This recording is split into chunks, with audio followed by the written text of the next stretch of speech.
Selamat datang sahabat komik dimanapun Anda berada. Di video kali ini, Mimin ingin melanjutkan cerita I'm the Virus Monarch. Tanpa berlama-lama, langsung saja masuk ke alur cerita. Cerita berlanjut di gereja Holy Light. Terlihat dua orang sedang bercakap. Pria berambut kuning adalah Uskup Heke. Ia tampak kesal sehingga melontarkan makian bahwa hanya dalam waktu 3 hari, laki-laki sesat sialan itu bisa membuat 90% penduduk di dalam kota ini menjadi pengikutnya. Ini adalah hari Minggu dan hanya ada 7 orang yang datang ke gereja. Ia mengajak sang rekan yang bernama Uskup John untuk memberitahu para kesatria agar membinasakan laki-laki sesat itu saat masih di alun-alun.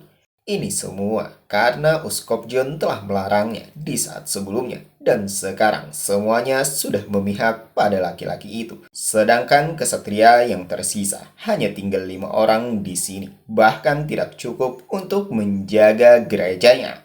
John berkata bahwa ia tetap memilih pilihannya. Bukankah Uskup Hagen melihat apa yang terjadi 3 hari belakangan ini? Pria itu muncul dengan tiba-tiba dan memperlihatkan kekuatan yang dimiliki untuk mengangkat penyakit penduduk. Hanya membutuhkan waktu 3 hari bagi si pria untuk menyembuhkan semua orang di kota. Tidak hanya sebatas itu, pria itu juga mengajarkan para pengikut untuk mencegah dan mengendalikan penyakit dari penyebar. Juga memimpin para pengikut untuk melawan wabah. Selain itu, juga mempedulikan orang yang masih belum sembuh. Walaupun ajaran si pria sulit untuk dimengerti, itu semua tentang mikroorganisme, higienis, bakteri, dan kata-kata yang tidak bisa ia mengerti. Tidak satupun ajaran si pria yang berkaitan dengan larangan dan tidak ada penekanan untuk berkontribusi. Bahkan si pria juga mengatakan bahwa dewa yang baik tidak akan membuat orang-orang saling bertarung karena kepercayaan. Jika mereka membinasakannya hari itu, maka di mata orang lain akan lebih jelas siapa yang demon dan siapa yang dewa di sini. Haken menimpali kalau sang rekan lebih seperti penyembah dewa wabah. Apakah sang rekan sama sekali tidak khawatir tentang ajaran cahaya suci dan Tuhan mereka? John menjawab bahwa Tuhan mereka adalah dewa yang perkasa, jadi mereka tidak perlu mengkhawatirkan tentang itu. Namun yang mereka perlu khawatirkan adalah diri sendiri. Ia sudah mengirim pesan kepada sang paus dan menyampaikan apa yang terjadi di sini. Beralih pada Jinbai di dalam ruangan bangsawan, ia menengadahkan tangan yang di atasnya terdapat sebuah energi ungu sambil berpikir bahwa ini adalah biji dari penyakit yang terkonsentrasi dari semua penyakit yang ia serap. Sungguh ini adalah hal baik karena ia tahu cara mendapatkan bijinya, tapi hanya sedikit kemajuan. Tiba-tiba sistem memberitahukan bahwa benih penyakit Black Death progres pengumpulan 0,001. Adapun kemampuan yang didapatkan adalah pilar penyakit sekaligus pembuatan pilarnya. Pengikut yang berdoa di depan bisa memindahkan penyakitnya ke pilar dan penyakit di dalam pilar akan diubah menjadi benih penyakit. Setelah mengetahui informasi itu, Jinbei berpikir, sepertinya untuk mengumpulkan semua benih, ia harus berpergian ke seluruh dunia. Sebelum gumamnya selesai, Elina datang menyampaikan bahwa pengikut setia Jinbei sedang menunggu. Jinbei pun tersentak karena Elena membuka pintu secara mendadak tanpa mengetuk atau melakukan pemberitahuan terlebih dahulu. Namun ia tetap maklum dan menjawab, baiklah ia tahu. Ia kemudian segera keluar untuk menemui pengikut yang dimaksud, sehingga ini membuat mereka bersorak sebagai bentuk rasa gembira.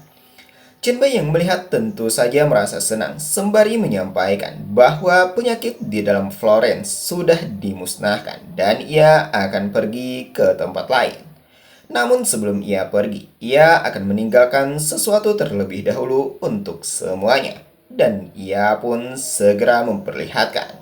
Itu adalah energi ungu yang terbentuk tidak jauh dari keberadaannya yang merupakan pilar penyakit.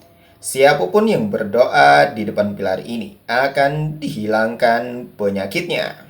Mengetahui itu, semua orang merasa senang dan memuji kalau Jinbai adalah dewa yang hebat yang telah memberikan mereka keajaiban.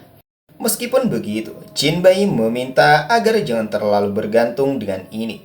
Setelah menghilangkan penyakit dari dunia ini akan kehilangan kemampuannya. Karena itu, mereka semua harus ingat dengan apa yang sudah ia ajarkan. Tidak lain adalah metode dalam mencegah dan menghentikan penyakit yang datang. Teruntuk para pengikutnya, tidak perlu takut karena penyakit dan makhluk hidup akan tetap bisa hidup berdampingan di dunia ini. Jika mereka menggunakan penyakit dengan benar, maka penyakit juga akan bisa membantu mereka. Terakhir, jangan lupa dengan ajaran dari Sekte Flag. Ilena menjawab kalau mereka akan selalu mengingat yang Jinbei ajarkan dan ajaran dari Sekte Penyakit.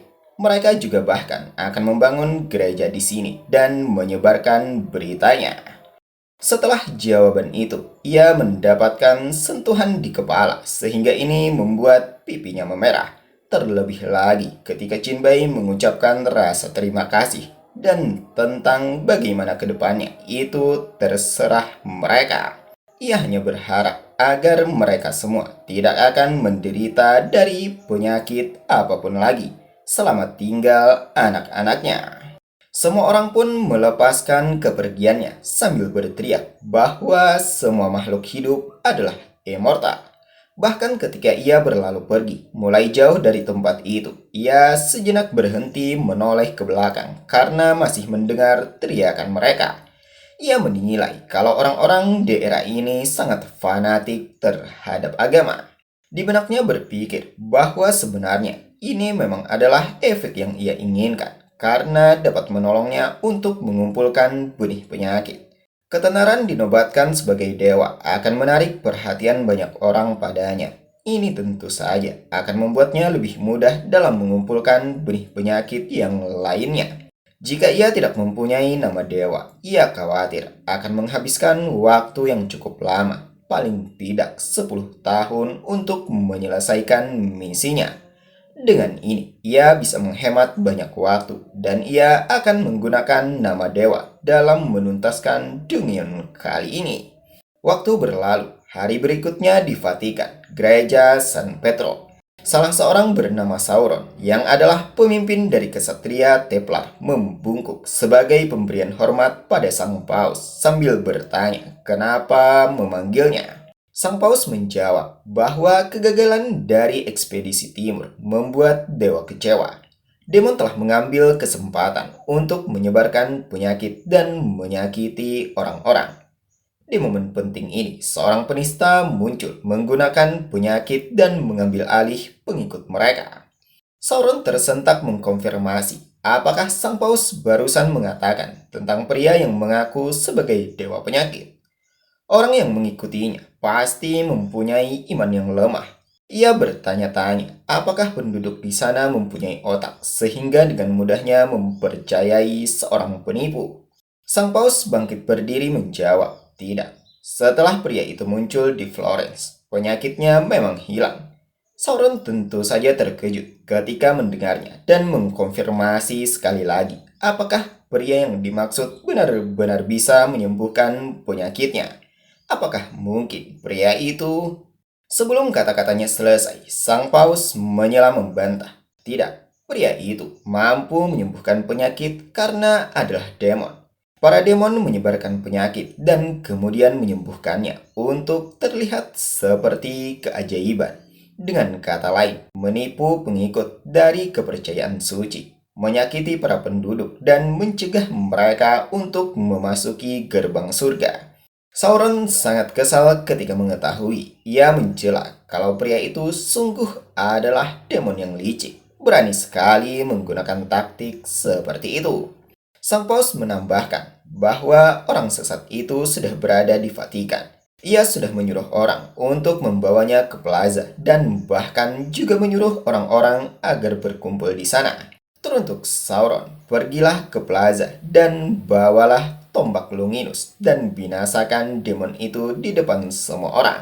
Lalu sebarkan nama dewa mereka untuk Tuhan dan para pengikut. Mari mereka bersihkan dunia ini dari kejahatan. Sauron menepuk dada, pertanda kalau ia menerima perintah itu dengan harapan agar sang dewa melindungi mereka. Baiklah kalau begitu, ia akan membinasakan dan membiarkan semua orang tahu kebenarannya. Beralih pada seorang anak yang beranjak remaja, mengenalkan pada Jinbei bahwa ini adalah plaza terbesar di Vatikan. Terlihat ia begitu bersemangat, meminta untuk menunggu sebentar, karena ia akan memberitahu semua orang kalau Jinbei telah tiba. Mereka sudah mendengar tentang Jinbei, itulah sebabnya kenapa mereka semua menunggu kedatangan Jinbei. Jinbei menjawab dengan ucapan rasa terima kasih. Cepatlah kalau begitu, ia akan menunggu di sini. Setelah si pria pergi, ia pun tersenyum tipis sambil melipat tangan, bergumam. Setelah meninggalkan Florence, semua kota yang berada di bawah gereja cahaya telah menutup gerbang mereka atau menghentikannya untuk memasuki kota. Tapi setelah datang ke sini, seorang anak yang terbebas dari penyakit malah menyambutnya. Sungguh taktik yang tidak berguna, tidak ada bedanya dengan sampah. Sepertinya para petinggi tempat ini berniat membinasakannya di sini, di markas sendiri. Tapi dengan ini, ia berharap mendapatkan sebuah kesempatan untuk menyingkirkan semua masalah yang ditimbulkan oleh ajaran cahaya suci. Mari lihat apa yang mereka rencanakan dan coba lakukan. Sekian video kali ini. Mimin ucapkan terima kasih kepada teman-teman yang memberikan like dan memberikan komentar positif. Jangan lupa menekan tombol subscribe agar teman-teman mendapatkan notifikasi jika ada video menarik lainnya. See you next video.